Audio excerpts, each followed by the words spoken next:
três grandezas fundamentais aqui que nós devemos entender é calor, trabalho e energia interna.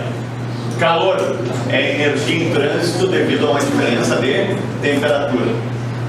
Trabalho também é energia em trânsito devido à ação de uma força.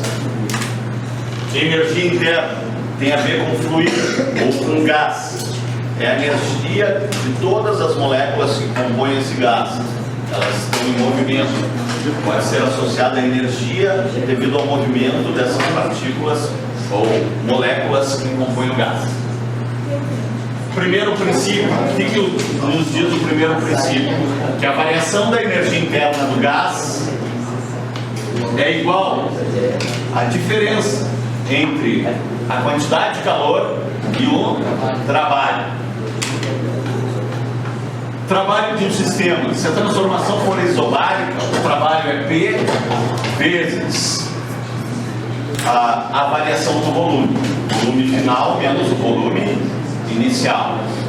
Agora, se não for isobárico, aí nós vamos ter, esse trabalho vai ser dado, por exemplo, graficamente. Vou ter um gráfico aqui que mostra como varia a pressão e o volume. Para calcular o trabalho, eu vou calcular a área sobre o gráfico. Então, nesse caso aqui é um trapézio, ou parte de um trapézio. Aí eu calculo a área do trapézio. Ou poderia calcular a área desse retângulo e somar com a área do triângulo que tem aqui do lado. Certo? Então a área é numericamente, por isso esse N aqui em cima, numericamente igual ao trabalho. Segundo princípio, ele enuncia uma impossibilidade. Que impossibilidade é essa? É de se alcançar 100% no rendimento.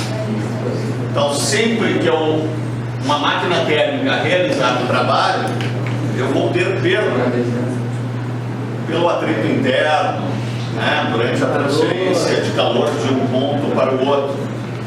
Então, eu tenho, essa máquina recebe uma determinada quantidade de calor de uma fonte que está a uma temperatura mais alta, realiza trabalho e rejeita calor para uma fonte que está a uma temperatura mais baixa. Por exemplo, o motor de um carro queima o combustível, realiza trabalho ao movimentar o carro e parte desse combustível que é queimado, que é transformado em energia, é perdido no atrito das próprias partes internas ou no aquecimento do próprio motor.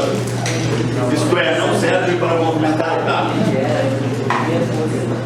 O rendimento, então, é trabalho sobre o percentual do trabalho, o percentual da energia total que é convertida em trabalho. Então, o rendimento representa o percentual da energia total, isto é, essa energia retirada da fonte quente, que é convertido em trabalho. Pode ser calculado da seguinte forma: 1 menos Q2 sobre Q1. E o trabalho vai ser Q1 menos Q2. Basta subtrair aqui a quantidade de calor recebida da fonte quente menos a quantidade de calor rejeitada para a fonte fria. E para a máquina de Carnot, que a máquina ideal seria aquela máquina que teria o maior rendimento entre todas as máquinas, colocada entre duas fontes térmicas, eu posso usar essa expressão. Mas essas expressões só servem para a máquina de Carnot. Então, 1 menos T2 sobre T1. T2 aqui é a temperatura absoluta da fonte fria. E T1 a temperatura absoluta da fonte quente. Quando eu falo em temperatura absoluta, a temperatura é em Kelvin. E Q2 sobre Q1 é proporcional a T2 sobre T1. Então essas duas expressões só servem para a máquina de Carnot. Essas aqui de cima servem para qualquer máquina, inclusive para a de Carnot.